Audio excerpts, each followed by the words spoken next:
Good morning, sports fans. Seth Glasco, Director of Player Development at the beautiful Buffalo Creek Golf Club in world-famous Rockwall, Texas. It's Pro Tip Tuesday. We're coming at you with these instructional segments in an effort to help you gain some information that's valuable and go out and apply it to your golf games on the golf course. Now, we're going to address three different categories of players in these segments. One is the player that wants to practice, that loves to practice. They want as much information as we can give them. They want to run out to the practice ground and apply it to their games.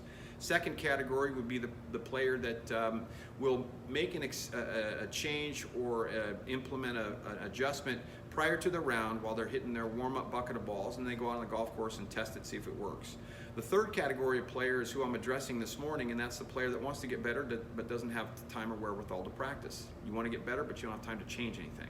That said, we are quite accustomed to this scenario, at least in our fantasies. This is the ball flight that we see in our mind's eye.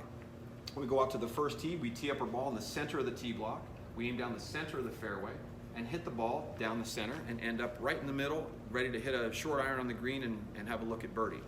In reality, the shape of the tee ball for most of us is like this. It's a 260-yard drive. Unfortunately, it goes out 200 and then curves to the right 60 yards.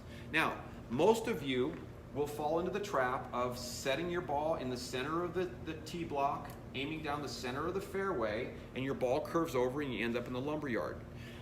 You can still use this shape and hit fairways if you do it a little more intelligently and if you look at a little geometry. If you will tee your ball up in the far right side of the tee markers, towards the far right tee marker, aim down the left side of the fairway, you can then curve your ball into the center. Same shape of shot, but it ends up in the center of the fairway instead of over there in the trees. Now, I don't advise aiming so far to the left that you're aiming out of play. Don't aim over in the middle of that lake hoping that it curves back into the center of the fairway. That will be the one you hit straight and you'll end up dunking your golf ball. But if you can aim down the left side to a spot that's safe enough, whereas if you do hit it straight, you're okay, you're down the left side, you've opened up all this area to move your ball into. Now we have a chance to hit more fairways even with a big bendy shape to our tee shot. So do yourself a favor, tee it up on the right-hand side. If you're a slicer, that is, tee it up on the right-hand side, aim down the left side, and just cut it into the middle. You'll have a lot more fun. Have a lot more looks at birdie, too.